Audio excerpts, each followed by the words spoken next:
Hello, everyone. It's Adam Caplan here for SportsGrid with Todd Heap, who played, of course, for the Baltimore Ravens. Todd, good to see you, my friend. How are you doing? I'm doing great. Great to be on with you. All right, so I got to ask you, is this your first Super Bowl?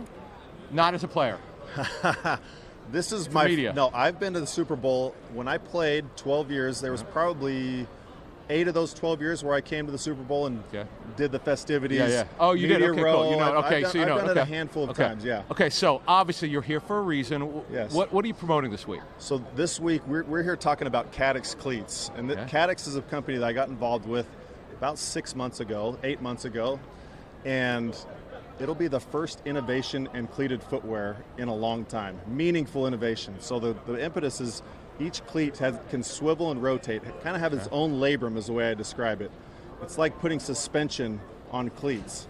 And the idea is to alleviate all the strain and the rotational force on your feet and ankles, your ankles, your knees, and so we call it Cleats for knees. Is this just for football or other sports? It's for football, soccer, lacrosse, baseball. No, any cleated sports. Not baseball yet. We're not there yet, but we'll eventually get to baseball. So, is there a website?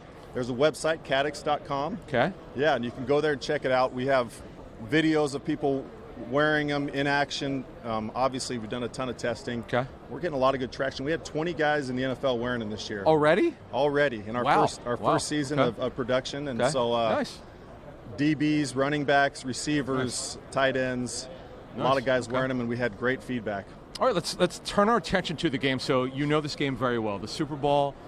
As a player, what is a week like when you're actually preparing? For the first one, is it like, wow, I'm finally here as a kid, I dreamt about this? Like, what was that like? Super Bowl week, you know, there's a lot of auxiliary things that go on for the players, you know, and it's hard. You got to, coach usually sets something where you've got to basically make sure you take care of all those things. Harbs? Was it Harbs? Early. Or was it who was your head coach for the Super Bowl? Well, I didn't actually play in the Super Bowl. Okay. I was right in between the two Super Bowls. Oh, I'm sorry, you were. But all of my buddies. Okay. So I got drafted the year after the Super Bowl, in 2001 with Billick. Oh, that's right. And then Harbaugh, I was with the Cardinals that year that they were in the Super Bowl. I got you. Okay, okay. But you know, for a guy who's been in the playoffs, any kind of big game. For sure. Wow. All right, let's talk to Billick. He had he's everything. Here, by the way. He's here every day. I just saw him earlier, but he had everything planned out from the off season all the way to the Super Bowl every year. So we knew exactly what the schedule was from the beginning of the year all the way through to the Super Bowl. All right, so let's talk about Philly and Kansas City. They're here again 2 out of the last 3 years. What are your thoughts on this matchup? I'm a big Andy Reid fan, and it's hard to go against what he's been able to accomplish. Okay. That being said, there's a lot of storylines in this game. You know, you look at Saquon and what he's been able to do this year. Isn't it crazy? It's wild. But if he's able to do what he's done throughout the playoffs, they'll be hard to beat. I just don't know if he's going to get the opportunity to do that with the ball in Patrick Mahomes' hands throwing the ball. So if they can maintain their game plan of running the ball, that'll bode well for them.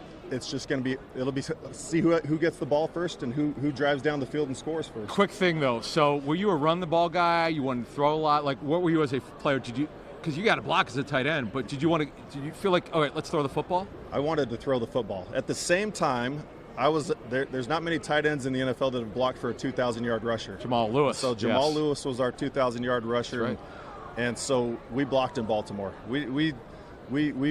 We definitely had a way more balanced offense than most. With that defense and that running game, I mean, come on, I get that. You're probably not going to throw, but you know what? In today's NFL, though, the Eagles are kind of a throwback. They were a passing team for decades, and now they're running the football. But this is going to be a good game. Don't you think it'll be pretty even? I think it's going to be a great game. Like I said, I think there's a lot of storylines, and whoever's going to be able to maintain their game plan is going to win the game. And I think, obviously, that goes without saying. But it's going to be between the Eagles running game and the Kansas City passing game. Who are you picking? It's hard for me to go against Andy Reid. All right, Andy Reid. Well, you heard it from Todd Heap, a former NFL great. I'm Adam Caplan.